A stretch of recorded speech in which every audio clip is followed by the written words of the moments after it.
एक राज्य में एक बड़ा क्रूर तानाशाही राजा था। पूरी प्रजा उससे त्रस्त थी। अत्याचार करता था, लोगों को बंदी बना के रखता था, गुलाम बना देता था। दिखने में एकदम महाकुरूप जिसको कहते, तो बाहर से कुरूप और अंतःकरण में भी कोई सुंदरता नहीं, अंतर्बाह्य कुरूप। ऐसा वो राजा बड़ा क्रूर था। एक बार उसने कुछ बंदियों को, जिनको उसने कैद किया हुआ था, सामने लाया और वहां पर एक और बंदी था, उसका नाम था अहमदी। कवि था वो। तो राजा ने उससे पूछा कि ये जो 2-3 गुलाम है, जो बंदी हैं, इनकी कीमत कितनी होगी? यदि इनको बेचा जाए तो कीमत कितनी होगी? तो वो जो अहमदी था, जो कवि था,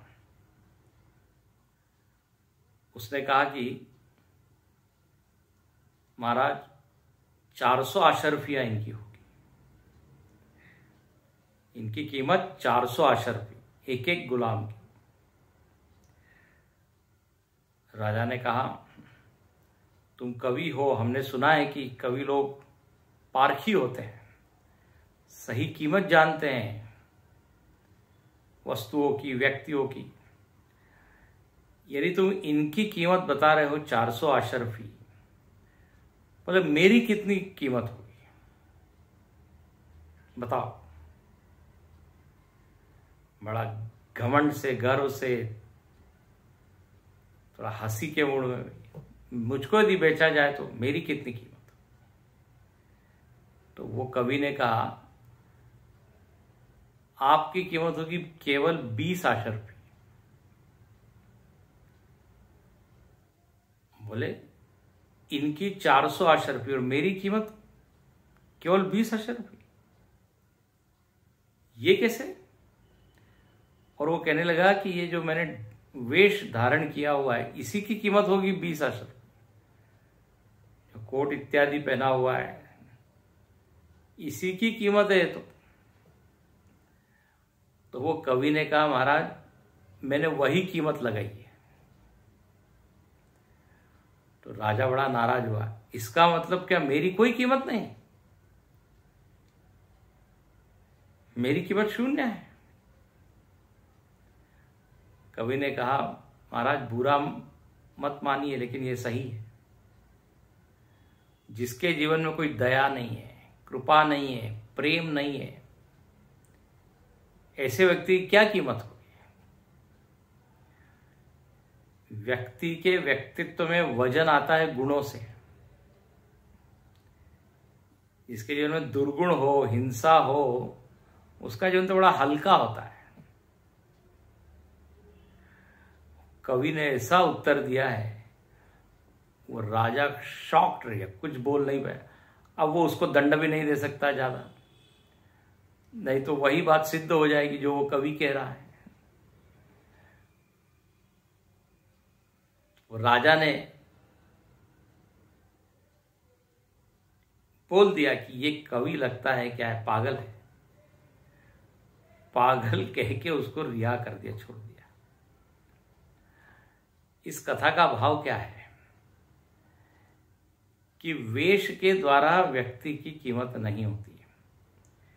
कितने ही हम कीमती आभूषण पहन ले, ड्रेस पहन ले, लेकिन मनुष्य में मनुष्यत्व और देवत्व या दिव्यत्व तो उसके गुणों से ही आता है। हो सकता है कुछ शक्ति के द्वारा, बल के द्वारा किसी को पराजित करके ऊंचे पद पर पहुंच जाए, लेकिन लोगों के हृदय पे वो कभी भी राज्य नहीं कर सकता। लोगों के मन में उसके प्रति कोई प्रेम भाव नहीं आएगा।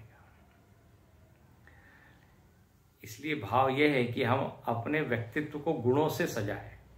जैसे भगवान ने गीता में 13वें अध्याय में 20 गुणों का वर्णन किया है। अमानित्वम, अदम्भित्वम, अहिंसा, क्षांतिरार्जवम इत्यादि। ऐसे ही 16वें अध्याय में भी 26 गुणों का वर्णन है। अभयम, सत्व संशुद्धि, ज्ञान योग व्यवस्थिति, दानम, दमश्य इत्यादि। ये सब अलंकार की तरह है, आभूषण की तरह है, वो व्यक्ति को सुंदर बनाते हैं। तो इस तरह इस कथा का संदेश यही है कि हम अपने अंतःकरण को सद्गुणों से भर दें।